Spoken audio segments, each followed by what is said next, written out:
There comes a point in the twin flame journey where everything begins to shift. After what feels like endless cycles of running and chasing, silence and yearning, a mysterious stillness arises, one that carries with it the vibration of truth, readiness, and union. This is the moment many have longed for, when the divine masculine stops running and finally chooses to stand beside you, not from fear or confusion, but from love and alignment. To understand why this happens, we must first journey into the emotional and spiritual depths of the divine masculine energy. This video will guide you gently through that understanding, helping you awaken compassion for the masculine's path, recognize the sacred balance of your own energy, and restore your trust in divine timing. You'll begin to see that everything you've experienced was never punishment, it was preparation. You were never waiting in vain. You were becoming. Before union can happen, the divine masculine must undergo his own spiritual awakening. And that path, though different in texture and rhythm than the divine feminine's, is just as sacred. The masculine energy is often conditioned by lifetimes and cultural patterns to suppress vulnerability, to fear deep emotional intimacy, and to over-identify with external structures like success, control, or logic. When this soul meets his divine counterpart, the feminine energy that mirrors everything he buried inside himself, it triggers a powerful inner earthquake.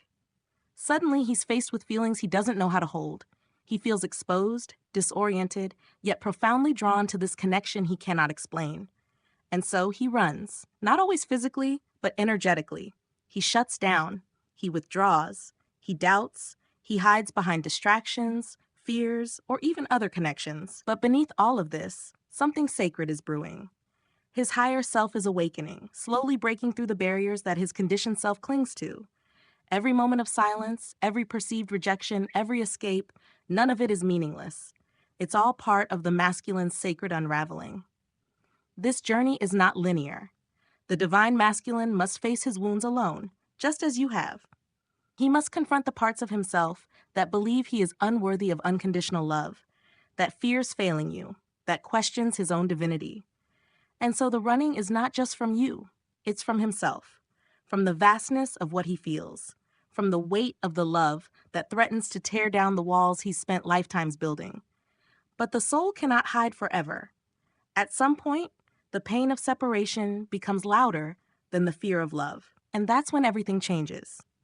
When the divine masculine runs, he often chases illusions, relationships that feel safer, environments where he can stay in control, or distractions that numb the intensity of his emotions. But these illusions, though momentarily comforting, always start to crack. The soul cannot find peace in anything less than truth. Over time, these external structures stop working. The relationships that once seemed easier now feel hollow. The success that once brought validation now feels meaningless. The distractions grow tiresome. And beneath it all, a quiet voice begins to speak louder. It's the voice of the soul, calling him home. Not to a place, but to himself. To love, to you. This awakening often happens in layers. At first, he may resist. He may try harder to cling to old patterns, but the soul has a way of repeating lessons until they are truly learned. He begins to see that running from you is running from the only thing that ever truly felt real. He begins to see your face in everything, in dreams, in songs, in moments of stillness. And slowly, the illusion of separation dissolves. This is not a moment of romantic longing. It's a moment of deep soul remembrance. He remembers the bond that existed long before this lifetime. He remembers the safety he felt in your energy. He remembers his own essence, reflected back to him through your presence. When the illusion shatters, so does the belief that he must do it all alone. For the first time, he realizes that choosing you isn't about losing himself, it's about finding himself. You are not his completion. You are the mirror that led him back to his own wholeness. Emotional alchemy starts here, in isolation. In these silent initiations, the divine feminine begins to shed what no longer serves her. The pain reveals hidden expectations. The tears soften inner walls. The loneliness invites deeper connection with the divine. She begins to understand that this solitude isn't punishment, it's refinement. Her soul is being purified, not broken. In this quiet time, she discovers parts of herself that she never would have met in the noise. Her intuition sharpens, her creativity awakens, her compassion deepens, And although her heart still aches, it now aches with purpose. She learns that emotional alchemy is not about forcing joy or pretending to be healed. It's about honoring the process of feeling everything and trusting that feeling doesn't mean failing. It means she's alive, evolving, and embodying the very essence of divine feminine power. The twin flame journey is a mirror. And for the divine feminine, this mirror often reflects back parts of herself she thought she had buried or healed long ago. Her twin flame triggers insecurities she thought she had outgrown, abandonment wounds, unworthiness, fear of rejection, not because he is cruel, but because his soul has agreed to help her heal. When the divine feminine cries in secret, it is often because she is meeting her own shadow, and it's painful.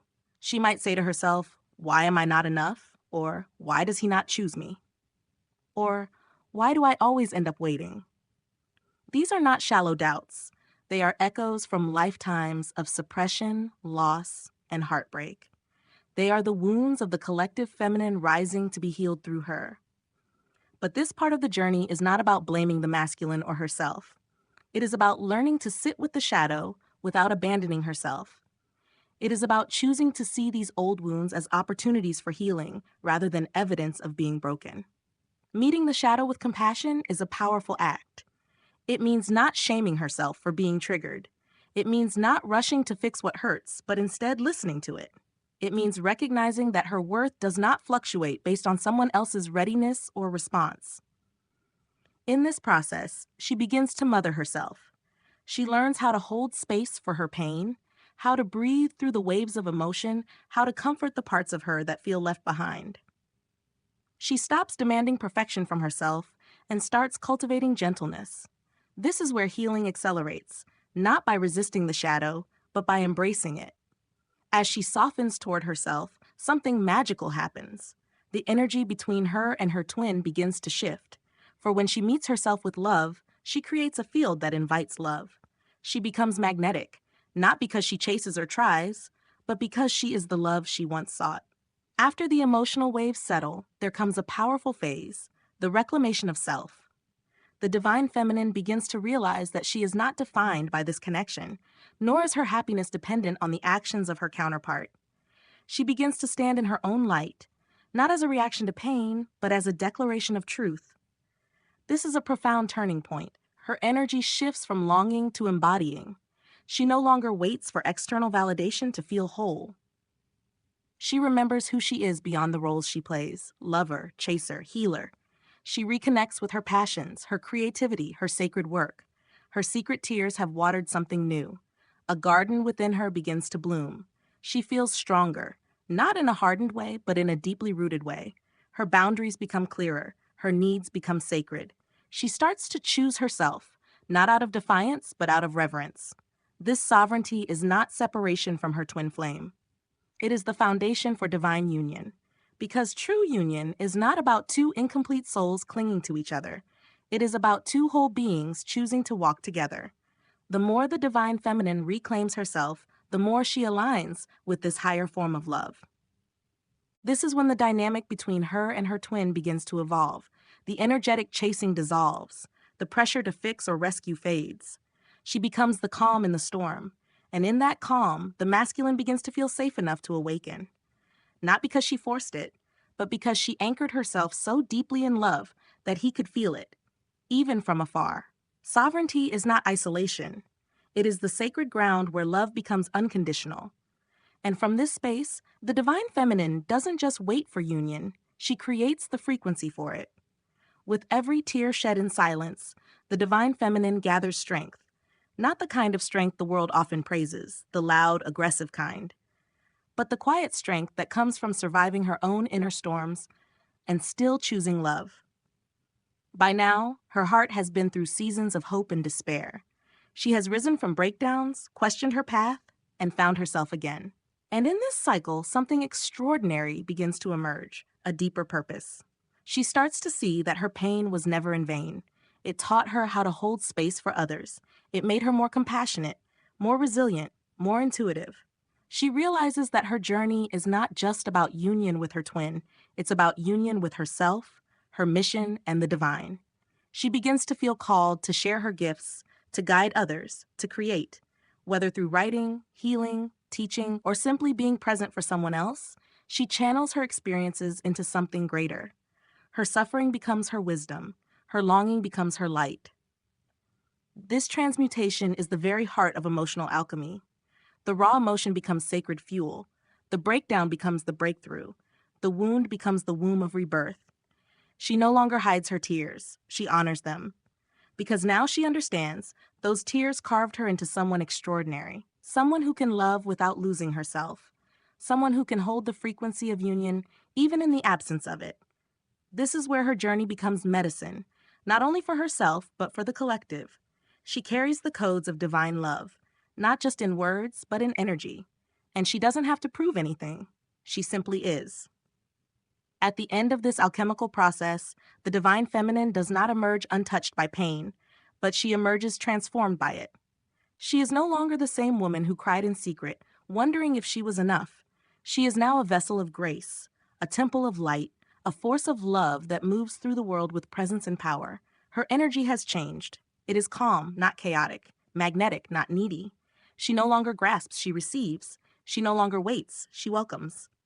This shift is not about pretending not to care, but about truly trusting the divine timing of her journey. And whether her twin flame is near or far, she walks with a quiet certainty. She knows the bond is eternal. She knows union is inevitable, either with this soul or through someone who reflects the same divine love. She no longer fights the process. She flows with it. This doesn't mean there are no more tears, but now the tears come with understanding. They wash away the dust from her spirit. They soften her even more. She no longer hides them. She lets them flow, knowing they are sacred offerings to her own becoming. When the divine feminine cries in secret, she is not breaking. She is blooming. Every tear carries wisdom. Every ache refines her. Every moment of silence strengthens her inner voice. And in time, that voice becomes the song that calls her beloved home. She doesn't need to chase. She doesn't need to beg. She simply becomes the love she was always waiting for. And that changes everything. To the divine feminine who has cried in silence, your tears are holy. Your pain is valid.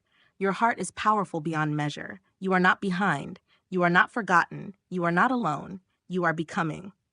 And in this becoming, you are lighting the path, not just for yourself, but for every soul who dares to love beyond fear. Trust the process. Trust your heart. And most of all, trust that love is already finding its way to you. You are the alchemist. You are the flame. You are the miracle. And you always have been.